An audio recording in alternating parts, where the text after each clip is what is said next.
Bonjour. Alors, comme d'habitude, je vais vous faire le compte-rendu du Conseil exécutif, lui qui s'est réuni le 23 mai 2019. Comme d'habitude, beaucoup de points inscrits à l'ordre du jour, 89 points. Et le Conseil exécutif a adopté, dans le domaine de la formation professionnelle, l'attribution d'aide individuelle à la formation en mobilité, c'est-à-dire que je fais en France, puisque la formation n'existe pas en Martinique, ou est saturée pour 2 demandeurs d'emploi. Dans le domaine du développement numérique, le Conseil exécutif a eu à examiner, donner un avis sur un dossier qui ira en plénière, puisque l'Assemblée de Martinique sera sollicitée pour donner délégation, autorisation de signature au président du Conseil exécutif, afin qu'il puisse signer tout acte dans le cadre de la délégation de service public qui est passée pour le très haut débit. Puisque actuellement, la CTM est en train de déployer la fibre optique sur le territoire, mais nous allons bientôt passer dans la phase de commercialisation. Donc nous avons confié donc, à un délégataire le soin de commercialiser cette fibre, mais pour pouvoir faire des raccordements dans les lotissements, dans les groupes d'immeubles, il va falloir passer des conventions avec les gestionnaires de ces lotissements, avec les syndics de propriété, etc. Et comme la CTM est propriétaire des réseaux, ces différentes conventions devront être signées par le président du conseil exécutif. Donc nous allons demander qu'on lui donne un mandat pour cela. Donc vous voyez que la THD, le très haut débit, est en train de progresser. Nous allons étape après étape. Donc cette question sera devant la plénière pour obtenir l'autorisation de signer les conventionnements avec les différents partenaires. Dans le domaine du développement économique, nous avions là aussi de nombreux dossiers. D'abord, l'attribution d'aides à des entreprises, 13 entreprises, dont 3 du secteur du tourisme, c'est des aides à la création d'emplois. Donc 13 emplois créés grâce à cette mesure.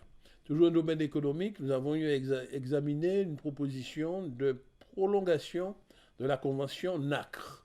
Alors NACRE, c'est quoi? C'est le nouvel accompagnement pour la création et la reprise d'entreprises. C'est une mesure qui marche bien, mais qui avait une convention à terme. Donc nous avons pris la décision de le prolonger, encore d'un an. Également, nous avons eu à examiner les demandes de petites entreprises, ce sont des aides à l'investissement. Donc nous avons accordé, pris des mesures positives, donc accordé à 7 entreprises, dont 4 du secteur du tourisme et 3 du secteur des services. C'est des aides à l'investissement. Toujours dans le domaine économique, nous avons eu à examiner une demande de financement du cluster maritime de Martinique. C'est pour l'organisation de Martinique Boat Show, de salon nautique international qui vient de se tenir sur le port de l'étang Abricot. Bien. Dans le domaine des fonds européens, là il y avait donc de nombreux dossiers, puisque à suite d'un appel à projet dans le secteur pour le fonds du FEDER, dans la mesure modernisation des exploitations agricoles de la filière canne et sucre, 71 projets ont été présélectionnés. Évidemment, les porteurs de projets ont à affiner leur dossier qui ensuite feront l'objet de décisions individuelles pour leur financement. Dans le domaine agricole, toujours pour le FEADER, donc nous avons retenu la proposition de financement pour l'association L'école vert. C'est pour un projet d'animation bio, l'agriculture biologique. Dans le domaine de l'aménagement du territoire, nous avions examiné une demande émanant de la commune du Carbet. C'est pour classer en APIT, c'est-à-dire l'aménagement pour la pêche d'intérêt territorial, le site de Grandance, ce territoire de la commune du Carbet. Donc, l'avis favorable a été donné, ça sera présenté en plénière prochainement. De même que nous avons donné un avis positif, favorable, pour le projet de plan de prévention de gestion des déchets de Martinique. Également, nous avons donné un avis favorable pour la proposition d'attribuer une subvention à l'ODE, l'Office de l'eau, pour l'élaboration de modèles de gestion de la ressource en eau à l'échelle de Martinique. Dans le domaine du logement, nous avons retenu la proposition d'accorder une garantie à la CIMA à hauteur de 40%. C'est pour un emprunt qu'elle doit effectuer pour la construction de 32 logements de type PLS qui sont situés au quartier Ravenne-Vilaine à Fort-de-France. C'est des propositions qui vont être soumises à l'Assemblée de Martinique. De même que le Conseil exécutif a retenu favorablement la proposition d'accorder une subvention à la communauté d'agglomération Espace Sud. C'est pour l'élaboration d'un plan intercommunal de lutte contre l'habitat indigne. Proposition qui sera là aussi soumise à l'Assemblée de Martinique. Dans le domaine social, les dossiers étaient nombreux.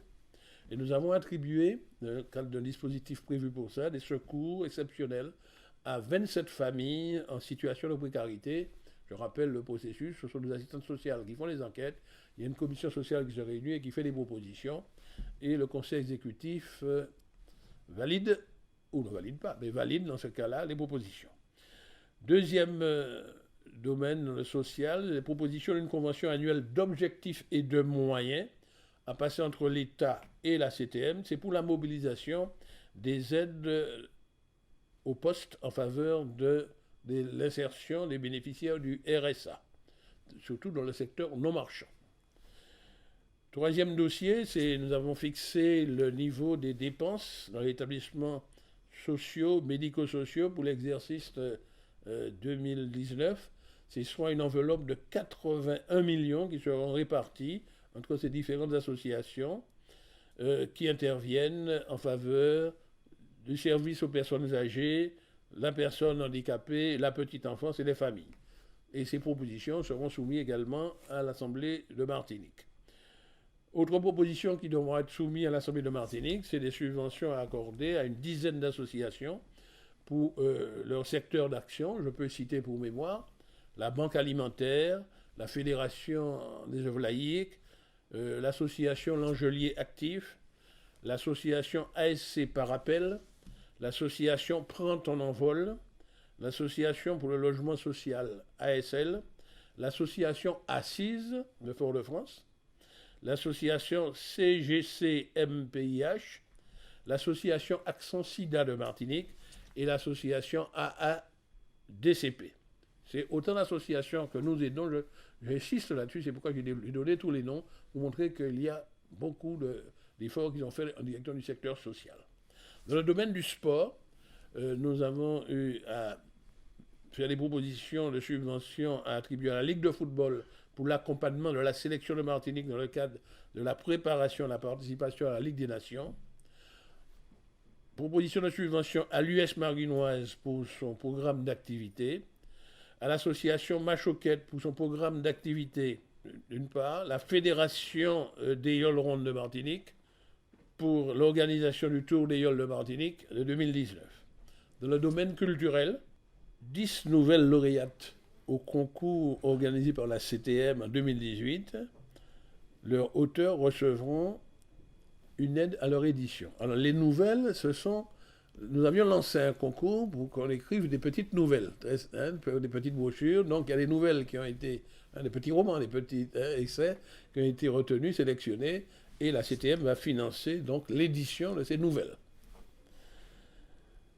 Alors dans le domaine des aides communes, dans le domaine culturel, nous avons examiné ce 23 mai des demandes de la commune du Lamentin, ou plus précisément l'Office de la culture du Lamentin.